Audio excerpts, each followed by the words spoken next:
ওরে পোড়া সমাজ, তুই কুল শীল স্বভাব চরিত্র কিছুই যদি দেখবি নে, মেয়ে শুধু কালো বলেই তাকে ঘরে ঠাঁই দিবি নে। তবে সে মেয়ের বিয়ে না হলেই বা বাপ মাকে দণ্ড দিবি কেন?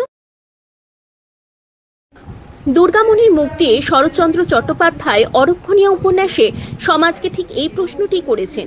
অরক্ষণীয়া মানে বিবাহের সময় উত্তীর্ণ হয়ে গেছে, যাকে আর বিয়ে না দিয়ে ঘরে রাখা যায় না, এমনই এক অবিবাহিতা নাবালিকা মেয়ে জ্ঞানদা। স্বল্প বেতনভুক্ত কর্মচারী প্রিয়নাথ আর দুর্গামণির একমাত্র মেয়ে জ্ঞানদা। শুধুমাত্র দেখতে কালো হওয়ার কারণে সমাজের কোনো ঘরে বউ হিসেবে তার আশ্রয় হয়নি। উপরন্তু মেয়েকে বিয়ে না দেওয়ার কারণে প্রতি পদে পদে সমাজের রক্তচক্ষুর সম্মুখীন হতে হয় জ্ঞানদার পরিবার। শরৎচন্দ্র চট্টোপাধ্যায়ের এই উপন্যাস অবলম্বনে আগামী 26শে এপ্রিল মুক্তি পেতে চলেছে বাংলা চলচ্চিত্র অরক্ষণীয়া।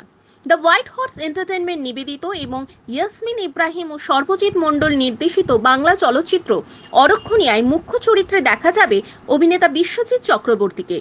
এছাড়াও বিভিন্ন ভূমিকায় দেখা যাবে সোমা চক্রবর্তী, তমাল রায়চৌধুরী, রাজু মজুমদার এবং দেবাশিস গাঙ্গুলি সহ একাধিক অভিনেতা অভিনেত্রীকে।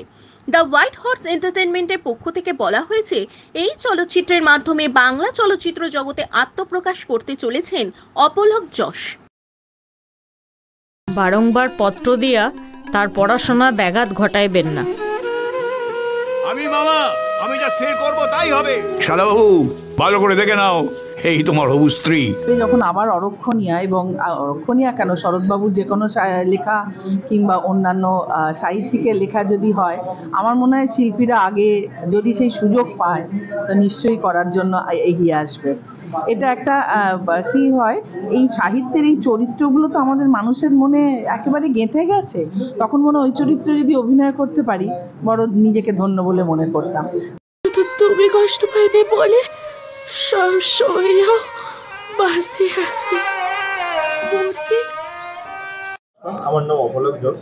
এই কাজটি করতে আমি অনেক অভিজ্ঞতার উপর দিয়ে গেছি, সব কিছু ভালোই বলবো, কারণ এটা আমার প্রথম ডেবিউ মুভি। এবং এই অরক্ষণীয়া মুভিটা করার সময় আমি অনেক কিছু নতুন জিনিস শিখতে পেরেছি, নতুন কাজের সঙ্গে যুক্ত হতে পেরেছি। আশা করি আপনাদের সবার ভালো লাগবে এই সিনেমাটি। আশা রাখবো যে আপনারা সবাই গিয়ে আপনাদের সবার কাছে প্রেক্ষাগৃহে গিয়ে দেখুন। আশা করি আপনাদের ভালো লাগবে। এটা অরক্ষণীয়া ব্যাপার হচ্ছে, অরক্ষণীয়া হচ্ছে শরৎচন্দ্র চট্টোপাধ্যায়ের লেখা একটি উপন্যাস। তো এই উপন্যাসে শরৎচন্দ্র চট্টোপাধ্যায় বুঝিয়েছেন যে 13 বছরের মেয়েদের, মানে তখনকার মেয়েদের কিভাবে ডমিনেট করা হয়। তো সেই জায়গা থেকে দাঁড়িয়ে মেয়েদের, আজ মেয়েরা তো রান্নাঘর থেকে আপনার মহাকাশ যাত্রা সমস্তটাই তারা আজ ওয়াকিবহাল, এবং প্রেসেও রয়েছে, সমস্ত জায়গায় রয়েছে। তো তাদের নিয়ে এই গল্পটাকে গোছানো, সেই সময়কার চিন্তাভাবনাটাকে মাথায় রেখেই, এখনকার মতো আমরা 3D বা গ্রাফিক্স সেরকম কিছুই করিনি, কিন্তু আমরা সেট বা লোকেশন যেভাবে ব্যবহার করেছি সেটা সেই সময় আপনারা ছবিটা দেখলেই বুঝতে পারবেন যে একদম সেই রকমভাবেই ব্যবহার করা হয়।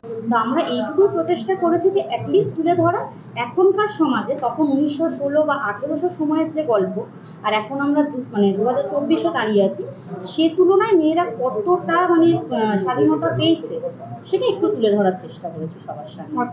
ছবিটা 2 ঘন্টা 10 মিনিট। গান কিছু রেখেছি? হ্যাঁ, 2টো রবীন্দ্রসঙ্গীত আছে এতে। যেহেতু শরৎবাবুর একটা সাহিত্য, তো সাহিত্যটাকে কখনোই আমরা চেষ্টা করিনি যে এটাকে মডার্নাইজ করার, আমরা কোনো রকম মডিফাই করে কোনো কিছু করব, বা ইভেন লোকেশন থেকে নিয়ে সমস্ত কিছু আপনারা যখন দেখবেন মুভিটা 26 এপ্রিল রিলিজ করছি। তো এটার মধ্যে মাটির যে ফ্লেভার, শরৎবাবু তো যে সময় গল্পটা লিখেছিলেন সমস্ত একদম মাটির মানুষ তিনি ছিলেন, এবং মাটির সাথে যুক্ত হয়ে গল্পটা লেখা।